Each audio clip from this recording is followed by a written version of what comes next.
Sa mas pinaigting na kampanya kontra iligal na droga, nasamsam sa magkasunod na buy-bust operation ang halos na 600,000 pisong halaga ng shabu mula sa dalawang sospek sa Aringay, La Union. Tinutukan niya ni Police Corporal Mark Anthony Pico. Ang pinaigting na kampanya ng Police Regional Office 1 laban sa iligal na droga matapos ang matagumpay na operasyon na nagresulta sa pagkakaaresto ng 2 drug personality at pagkakakumpiska ng 85 gramo ng shabu na may tinatayang halagang 578,000 piso sa Aringay, La Union.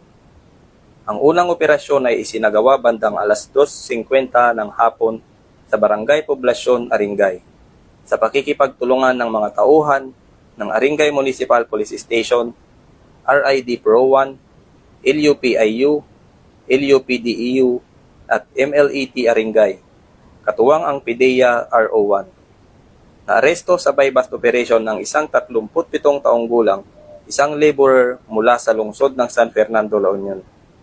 Nasamsam sa kanya ang 35 gramo ng shabu na tinatayang nagkakahalaga ng 238,000 piso na nakalagay sa dalawang heat-sealed na transparent plastic sachet kasama ng iba pang non-drug evidence.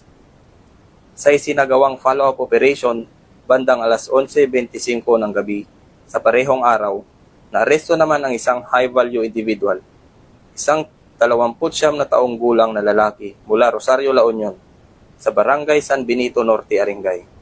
Nakumpiska mula sa kanya ang 50 gramo ng shabu na nagkakahalaga ng 340,000 piso na nakapaloob sa 6 na heat-sealed na transparent plastic sachet at iba pang non-drug evidence. Dinala ang parehong sospek sa Aringay Municipal Police Station para sa kaukulang dokumentasyon.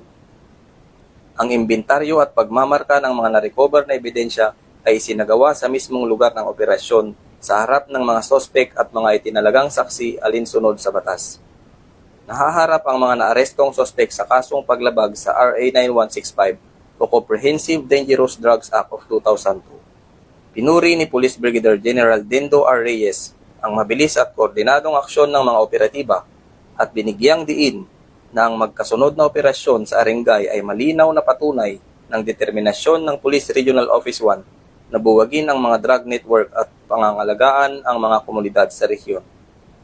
Ang tagumpay na ito ay patunay na ang kapulisan ng Region 1 ay maaasahan, malalapitan at mapagkakatiwalaan.